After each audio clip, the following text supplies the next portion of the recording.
Bonjour, j'espère que vous allez bien, je vous retrouve pour une vidéo ancrage. Alors oui, vous allez dire, c'est bizarre, d'habitude je fais mes ancrages en fonction de mes créations. Et donc j'ai préféré maintenant, j'ai pris la décision, carrément, c'est de dissocier les deux. Parce qu'au fait, tout le monde ne fait pas les ancrages et comme ça, mes créations, donc montage, donc genre mini-album, voilà, peut avoir aussi des cartes ou... Enfin voilà, tout ce qui est montage, j'ai dissocié comme ça, ça peut être accessible aussi aux personnes qui veulent utiliser du papier déjà imprimé. Donc voilà, je vous laisse en même temps avec cette vidéo. J'ai fait exprès aussi pour cette vidéo là parce que j'utilise que les Distress Oxide et j'en ai pas encore parlé de ces fameuses Distress Oxide en pad. Donc ça sera pour moi l'occasion de vous expliquer un petit peu la manière dont j'utilise. Je ne l'ai pas tout de suite adhéré au pad comme j'ai pu déjà le dire je pense dans une autre vidéo avec les sprays. Et au fait c'est parce qu'il y a une autre façon de les utiliser pour ma part. Parce que voilà. Mais elles sont différentes aussi des inks. Donc voilà, c'est une autre façon de les utiliser. Je m'embrouille hein, j'ai l'impression. Je m'enfonce là. Mais bon voilà, je vous laisse avec la vidéo et avec mes explications en voix off. Et je vous retrouve après. Donc pour cet ancrage, j'ai décidé de prendre 4 couleurs différentes et en couleur pastel. Parce que dans les oxydes, les couleurs pastel se voient très bien, rien qu'avec une seule couche déjà. Même si ici je vais commencer très légèrement les couleurs et que je vais venir quand même remettre plusieurs couches, donc maximum 2. Je préfère quand même être sûre de mon coup et de pouvoir rajouter si je le souhaite par la suite. Alors j'ai pris comme couleur le lilas, puis j'ai pris le Tethered rose, j'ai ensuite l'antique linen et le cracked pistachio. Alors dans cet ancrage, je trouvais ça vraiment flagrant pour vous montrer et vous expliquer que je l'utilise vraiment différemment et c'est vraiment totalement à l'inverse que quand j'utilise les Distress Ink. Déjà, les Distress Ink, je les utilise du plus clair au plus foncé quand je veux faire mes dégradés. Et ici c'est tout à fait l'inverse, je vais utiliser les couleurs plus vives et plus foncées d'abord et je vais venir atténuer avec les couleurs plus claires, pastel, parce qu'au fait elles se superposent, elles ne se mélangent pas, ça ne forme pas une nouvelle couleur, c'est vraiment pour dire que ça fasse un bon fondu.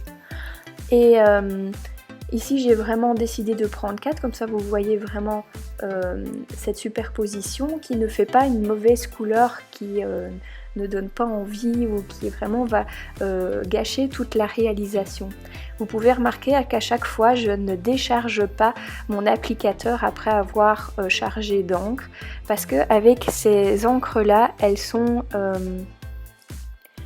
avec leur côté crée, ne font pas autant de traces et juste un petit coup de poignet, c'est bon, vous avez déjà fait un beau fondu. Donc ici c'est vrai que quand on regarde, ça donne pas top le début de cet ancrage et à la limite on n'a pas envie de continuer, mais moi je suis tellement habituée que avec mes ancrages ils soient pas top au départ qu'après ça donne vraiment un bel effet. Quand j'ai fini de faire le fond, je sèche toujours parce que comme elles ont un séchage lent, vous avez la possibilité de laisser vos empreintes dessus et d'avoir des résidus sur vos mains, et le fait de sécher parce que c'est quand même une encre à séchage lent, voilà, fait que vous pouvez continuer votre travail d'ancrage. Que je continue avec des tamponnades, alors vous avez remarqué que j'utilise 2 couleurs et que je vais les positionner sur les mêmes couleurs au fait. Comme ça fait un ton sur ton et que comme le papier, je vais beaucoup le charger en information, en motifs.